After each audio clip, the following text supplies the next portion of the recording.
মাননীয় স্পিকার, আপনাকে ধন্যবাদ। কার্যত দেশে একমাত্র টারশিয়ারি লেভেল হসপিটাল ছিল, যেটাকে আগে আমরা পিজি হসপিটাল বলতাম। পরবর্তী পর্যায়ে এটাকে বিশ্ববিদ্যালয়ে রূপান্তরিত করা হয়েছে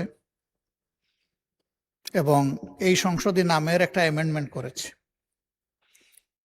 বর্তমানে এটা বাংলাদেশ মেডিকেল বিশ্ববিদ্যালয় নামে পরিচিত। এটি একটি অলাভজনক প্রতিষ্ঠান।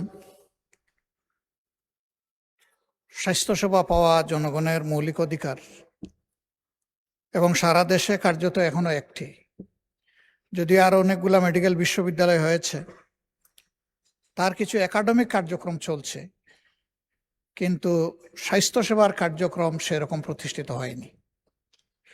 এই অবস্থায় এটাকে যদি আমরা লাভজনক এবং অলাভজনক, এখানে বলা হয়েছে প্রফিট নন প্রফিট কনসার্ন, কিছু শেয়ারিং এখানে করা, যেখান থেকে ইনকাম জেনারেট করে এইটার প্রয়োজনেই ব্যবহার করা। যাদের এবিলিটি আছে তারা টারশিয়ারি লেভেল কিছু প্রাইভেট প্রতিষ্ঠান আছে, ওখানে চিকিৎসা নেয়। আরো যাদের বেশি আছে তারা দেশের বাইরে চলে যায়, কিন্তু যাদের নাই তাদের ঠিকানা এটা। এখন যখন এখান থেকে এখানে কেউ ইনভেস্ট করবে এবং এখান থেকে প্রফিট জেনারেট করার ইচ্ছা থাকবে, স্বাভাবিকভাবেই চিকিৎসা ব্যয়টা বেড়ে যাবে।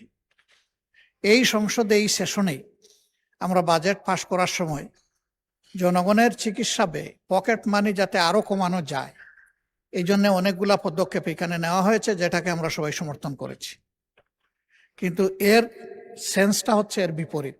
এখন যে বিলটা আসতেছে, এখানে কিন্তু চিকিৎসা ব্যয় বেড়ে যাওয়ার আশঙ্কা আছে। 2 নম্বর হলো, যদি এই ধরনের কোনো কোম্পানি এখানে শেয়ার করতে আসে,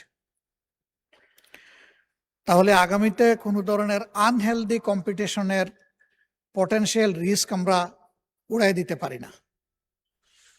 কার্যত এর মাধ্যমে জনগণের প্রাপ্তির চাইতে একটা গোষ্ঠীর প্রাপ্তি বেশি হয়ে যাওয়ার আশঙ্কা আছে। মাননীয় বিরোধী দল নেতা, আপনি একজন খ্যাতিমান চিকিৎসক, এই বিষয়ে নিশ্চয়ই অনেক কিছু জানেন, অনেকের চেয়ে বেশি। বিলটি কেবলমাত্র উপস্থাপিত হয়েছে, পরে যখন বিবেচনার জন্য আসবে আপনাকে দীর্ঘ সময় দেওয়া হবে, তখন পুঙ্খানুপুঙ্খ বিশ্লেষণ করে নেবেন। ধন্যবাদ।